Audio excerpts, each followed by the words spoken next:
In the novel Long Time No See, Dermot Healy's narrator describes the assiduous and almost oniric labour of building a wall with stones salvaged from the shore and the ruins of a monk's chamber. He drew the stone from the coral beach by ass and cart to the spot I was taking them from. As he built alongside me, I was pulling his work down. As he dropped a stone into place, I lifted it and carried it away. He built towards me, and I built away from him. I could feel the way he carried himself. I was over and back with the barrow, then I began to build, and he came with me. Fit in, stand back, put in a small stone, and follow the twine. Good man. He stood to the side watching me work. This is how tradition works. The monk builds his chamber, hoping it will stand the test of time. His structure crumbles, but the stones are sound, and centuries later, the narrator lays him in a new wall next to other stones. In doing so, he knows he is on making the monk's work, but things have changed, his needs are different. Yet the stones are the same, and in essence so is the work. Thus the centuries collapse and the men work side by side. And one day, the stones may stand in a structure neither man can imagine. In a continuum of creation, tradition recycles material, methods, and meaning with the knowledge that it has all been done before and the hope that it will all be done again. In Russia, there is a superstition amongst folk musicians that the dead watch over your shoulder to see that your playing is up to scratch. For their part, the musician might be said to meet the gaze of their forebears when they look behind them for their repertoire. In recent years, the ways in which the folk music tradition in Britain listens to its own past has altered radically, with the revivals of the 20th century proving accumulatively successful in their quest to snatch the tradition from the jaws of extinction. The living tradition of folk music appears to be in no danger of declining. If, for whatever reasons, the tradition should deteriorate, such is the body of work recording its performance, it might be revived more easily than ever before. As a result, the oral tradition has become an oral tradition, as transmission dependent on actual interaction between musicians in performance has increasingly been supplanted by transmission dependent on virtual interaction between musicians on record. The tradition today is capable of listening back to itself in ways unimaginable only 100 years ago. In 1904, a 72-year-old bailiff named Joseph Taylor won first prize in a folk singing competition at a festival in the Lincolnshire town of Brigg. In attendance that day was the Australian composer Percy Grainger. Inspired by Grieg, Grainger was a budding collector of folk music and took the opportunity to transcribe 8 songs from Taylor and his fellow competitors. A year later, Grainger returned to Brigg and collected a further clutch of songs. In 1906, Grainger returned once more and, armed with a phonograph, produced a pioneering series of recordings of Taylor and his companions. Within 2 years, Frederick Delius had composed Brigg Fair based on Taylor's singing and premiered it in London with the singer among the invited guests. According to legend, as soon as the orchestra began, Taylor stood and sang proudly along. In that year, Taylor entered the studios of the Gramophone Company of London and recorded a dozen songs on wax cylinder, which resulted in the release of a set of 7 to 78 RPM records. These records, featuring genuine peasant folk singer Mr. Joseph Taylor of Saxby All Saints, North Lincolnshire, and his fellow singers, are the earliest commercial recordings of English folk music ever produced. Included in this album is Bold William Taylor, a haunting ballad concerning a young woman wounded in love who returns the favour by murdering her former lover in front of his new bride.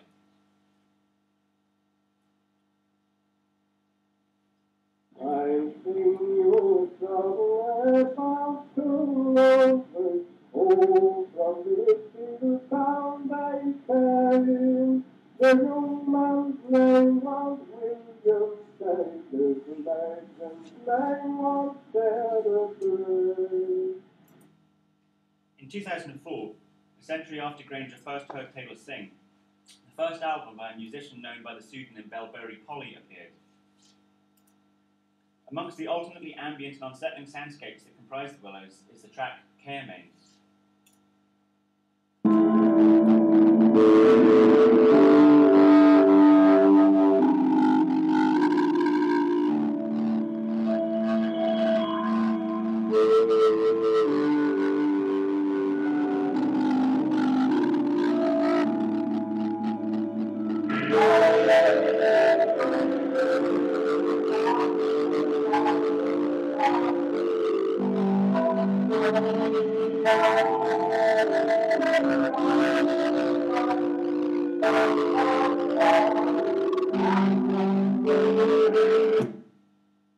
At the centre of this piece, we hear Taylor's recording of Bold William Taylor sampled, its speed, pitch and structure altered, and its melody all but rewritten, as Simon Reynolds observes, effectively making a dead man sing a brand new song. Prior to the appearance of this piece, the sampling of folk music had a healthy pedigree. In 1976, founding member of Fairport Convention, Steeleye Span, and the Albion bands Ashley Hutchings produced Rattlebone and Plowjack, a collage of archive recordings and new arrangements of music celebrating the customs associated with Plough Monday, prefaced by a reading from the opening of William Langland's Piers Plowman. In 1981, Ryan Eno and David Byrne sampled source recordings of African and Arabic folk musicians on the seminal My Life in the Bush of Ghosts. In 1999, Moby's Play appeared, an unprecedented popular phenomenon built around samples from the field recordings of American folk musicians made by Alan Lomax and his assistant Shirley Collins in the 1950s. In 2002, the late Scottish musician Martin Bennett produced Glen Lyon, a collection of Gaelic songs sung by his mother Margaret, interspersed with sampled recordings of his grandmother Peggy from 1953 and his great-great-grandfather Peter Stewart from 1910. The following year, Bennett's final album, Grit, appeared, a radical fusion of modern dance with samples from Lomax's Scottish recordings. While all of these works take liberties with the folk music they sample, there is no precedent for the distortion of Taylor's recording undertaken by Balbury Polly. Underpinning the sample are two competing synthesizer melodies, their fluty tones reminiscent of the medieval portative organ employed by Shirley and Dolly Collins in the 1960s. The first melody, slow and mournful, creates a sense of unease in its refusal to resolve on the tonic A. The second melody, a cascade of notes suggestive of the modal structures characteristic of both folk music and medieval music, develops the doleful theme into employment of a queasy Picardy third at the end of each of its constituent phrases. This device, in which a minor melody resolves on the tonic major by raising the third of the minor triad by a semitone, produces a bittersweet acoustic sensation, often more lachrymose than a conventional minor resolution in its defiance of our expectations. An example that many of you might be familiar with is the Coventry Carol, where the alternate chorus ends unexpectedly on a happy note, bye bye lulu lay, and it creates this kind of disjuncture with the previous minor melody that we hear throughout the song. Combined with the spectral presence of Taylor sample vocals, Caremain is a quantum leap in the way in which the folk music tradition is perpetuated. Like the Ball and Healy's novel, some elements are retained, others altered, and the result is at once new yet inherently antique. In this sense, it is conventional. Yet instead of a new voice emerging to sing a song that old was sung, the voice is old while the song is new. As powerful as the piece may be, it represents a rupture in the tradition. Theoretically, Taylor's voice may be made to sing any number of new songs. Thus he becomes his own successor, a ghost looking over his own shoulder. The musician behind Belbury Polly is Jim Jupp, one of the founders of boutique record label Ghostbox Music. According to its manifesto, Ghostbox Music is a record label for a group of artists who find inspiration in folklore, vintage electronics, library music, and haunted television soundtracks. Aiming to evoke nostalgia for an imagined past saturated by the quaint and the uncanny in British culture, from the Festival of Britain in 1951 to Thatcher's arrival in Downing Street in 1979, Ghostbox's sensibility is epitomised by Jupp's pseudonym. Belbury is named after the fictional village invented by C.S. Lewis in his science fictional novel That Hideous Strength, while Polly is an abbreviation of the term adopted by many higher education institutions created by the expansion of the sector in the 1960s, Polytechnic.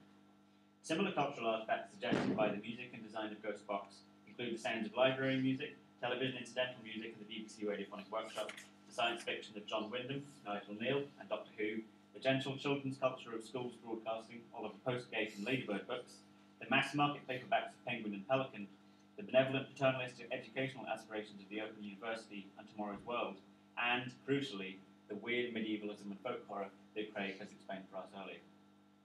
The idiosyncratic style produced by the fusion of these influences has been christened hauntology by the critics Mark Fisher and Simon Reynolds, after the punning neologism coined by Jacques Derrida in his 1980 book Spectres of Marx. According to Derrida, hauntology signifies the fetishization of the antique and the rustic that will emerge in the event of a post-historical culture. In his 1981 book Simulacra and Simulation, Jean Baudrillard had depicted a comparable model of the retro scenario as already having emerged as a result of the retreat of history characteristic of the condition of postmodernity. In an interview he gave in 2010, Jupp responded to the hauntological label with the claim that he couldn't give a hoot about Derrida or Baudrillard, while in a letter published in this month's issue of Wire magazine, he attempted to draw a line under the discussion, pleading, despite having weighed in with my own half-baked opinions on many occasions, I'd like to make it plain that I don't really have much of a clue what hauntology is all about. Never read a word of Derrida. In spite of these protestations, and notwithstanding the scrutiny to which the concept has been subjected in general, hauntology is a notion the music of Ghostbox seems almost to invite. As Jupp and his co-founder Julian House explained, the name Ghostbox is intended to connote television and the mixture of fascination and fear it evokes in a child. But a Ghostbox is also a speculative acoustic technology dreamed by both Guillermo Marconi and Thomas Edison, designed to achieve contact with the dead. In this context, caremen may be seen to be symbolic of the Ghostbox aesthetic. Moreover, the emergence of the marriage of folk music and medievalism as an abiding theme in Jupp's work may be traced to this very track. Caremen is a fictional name given to the Welsh town of Caerleon by its native son Arthur Machen. The site of King Arthur's court in Geoffrey of Monmouth's Historia Regum Britanniae, and the town in which Alfred Tennyson was staying when he wrote his Morte d'Arthur. Caerleon is where both Jupp and House grew up. It may be reasonable to suggest Caerleon is a model for the town of Belbury, presented as a hyperstition across the music, liner notes, and artwork of Ghostbox. Consistently, the town of Belbury is depicted as one in which the accoutrements of what we might call retro-modernity enwraps a medieval core. In addition to the analogue synthesizers simulating the structures of medieval melody in Caremen, the Willows also includes the track Monstrune, which punctuates a melody reminiscent of primitive computer game music with sampled flourishes of lute. Moreover, if we look at the album's artwork, we can see that one of the atoms in the school textbook-style DNA model is imprinted with the image of a stone-carved green man. Similarly, the liner notes to Delbury Polly's second album, The Owl's Map, masquerade as Volume 7 of a series entitled Field Guide to British Towns and Villages, which tells us this about the town. Hidden away in a border country, the ancient market town of Belbury has much to recommend it. Although a highly unlikely target, the medieval town centre was badly damaged by an opportune air raid in 1940. The picturesque 11th century church of St Oswald's, however, survives intact, as does the quaint 13th century market hall. Of particular interest is the manor house of Belbury Hall, with its reputedly haunted Baroque folly. The marriage of folk music and medievalism endures in music itself, which includes Rattler's Hay, an S-Stampede combining a sampled recording of pipe and tabor with a modern program percussion and washes of analog synthesizers, and Wetland, a brisk track repeating the trickery of caremen in the sampling and restructuring of vocals by an unidentified folk singer.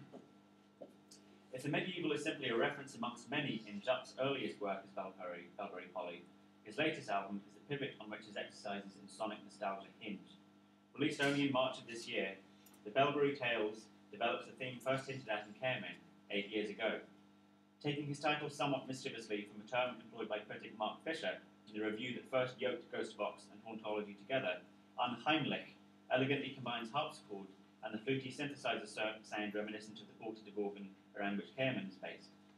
Moreover, with tracks such as A Pilgrim's Path and Some Around, medievalism and folk culture are cemented as the key cultural touchstones in this album. Not so much as expressions of a nostalgia for a remote past, but as elements of the recent past of the post-war consensus around which the world of Ghostbox is built. In its development of a sound reminiscent of prog rock, the Belbury Tales celebrates both the famous Canterbury scene of the early 1970s and the work of Spyro Gyra, whose 1972 album Old Boot Wine includes the track A Canterbury Tale. With the Belbury Tales, the liner notes take the form of a short story written by critic Rob Young, whose 2010 history of British folk music, Electric Eden, celebrates the work of Belbury Polly and their label mates. As Jupp explains, when I asked Rob to do the note, all I had was a weird list of words and ideas that included ploughmen's lunches, the Canterbury scene, pubs, God medievalism, pilgrimages, modular synthesizers, churches, and British science fiction. Entitled The Journeyman's Tale, Young's story concerns a man who escapes a conference in search of a drink. I hope none of you get any ideas, and finds himself in the town of Belbury. At the Berry Bell pub, he meets a company of colourful characters, and in his drunken stupor, gets carried away in the celebration of a festival called Nothingness, evoked in an image on the reverse of the sleeve. Among the strange sights he mentions are a hawk turning into a hurricane on the TV screen, which is a reference to the opening scene of Michael Powell and Emmerich Pressburger's 1944 film A Canterbury Tale. Before being woken at dawn in the church, sprawled on a pew, sunshine burning through Thomas à Becket's stained glass body and illuminating with dust on the font's leering hymns. Where previous albums were peppered with epigraphs from the likes of Algernon Blackwood, C.S. Lewis, Arthur Machen, T.C. Lethbridge, and H.P. Lovecraft, the Belbury Tales concludes its acknowledgements with the line, "All pilgrims are we all," from William Langland's Piers Plowman. Within the medieval concept is a track that mirrors and even problematises the dynamic established in Cairmen and wetlands. Beginning with a sample of the voiceover from a National Trust public information film, the geography centres on a haunting Hannah Dulcimer melody underpinning 2 sample field recordings of folk singers. And I'll play you some of this now. The geography of peace.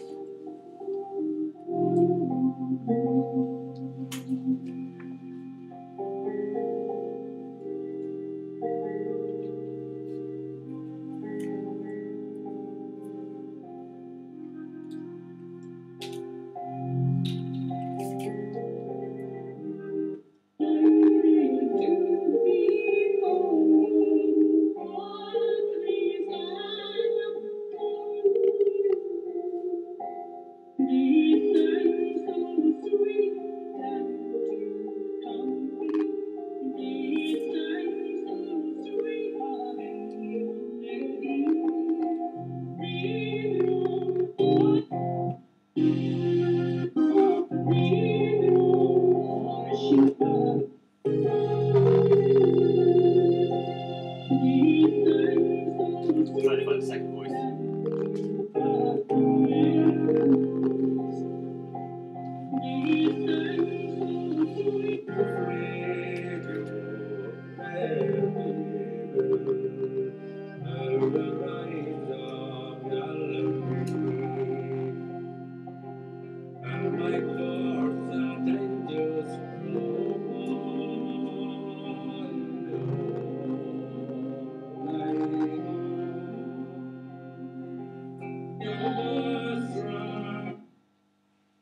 The first of these samples is a recording made by Lomax of the great Scottish singer Jeannie Robertson, whom Martin Bennett sampled extensively on Grit, singing Gypsy Laddie.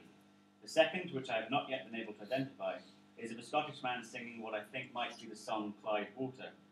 Where Cairmen exploits the juxtaposition of major and minor tonics, the geography manipulates Robertson's vocals so that the major melodies he originally performed becomes a minor melody sympathetic to the dulcimer. The second sample, having been introduced in isolation, begins to interact with the first, producing an alternately complementary and discomforting acoustic texture reminiscent of the motets that Sarah discussed earlier. In this mashup, Jupp takes 2 singers separated by time and space, performing 2 songs separated by melody, rhythm and lyrics, and makes them sing a new song in tandem. 2 moments in the tradition are placed in dialogue with each other, replacing the organic processes of change inherent in the transmission of tradition with the digital processes of creative juxtaposition inherent in remixing and mashups. In this track, 2 ghosts look over their shoulders at each other, circling in a spectral and revolutionary travesty of tradition. In Sandy Goldstein's opinion, every technological advance from the invention of print to modern sound recording has helped produce a subsequent folk music revival. While issue might be taken with this characterization, it is doubtless that the evolution of technology has a profound influence on the folk music tradition. The invention of print and the proliferation of broadside ballads rapidly accelerated the transmission of songs and facilitated their collection alongside their creation. The invention of recording technology made it possible to preserve not only the content of words and music, but also to record the modes of their performance. The distribution of these recordings via records, radio, and digital technologies has exposed once local traditions to global audiences. According to Reynolds, not only has there never been a society so obsessed with its own immediate past, there has never been a society for whom the artifacts of its own immediate past has been so easily accessible. It is in this context that Jim Jupp, his fellow reluctant ontologists, and many more musicians have been able to reshape the ways in which folk music tradition has been able to engage with its own past. Moreover, as illustrated by the medievalism implicated in its creation, such work is characteristic of the constantly evolving reception of the Middle Ages and its culture in the contemporary digital landscape, and is suggestive of this landscape's development of new scenarios in which the interaction of folk music and medievalism may engage.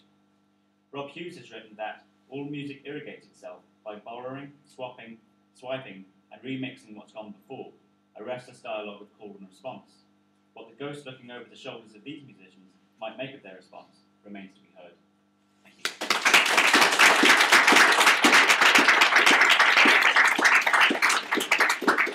Thanks very much, Eamon. Cracking paper.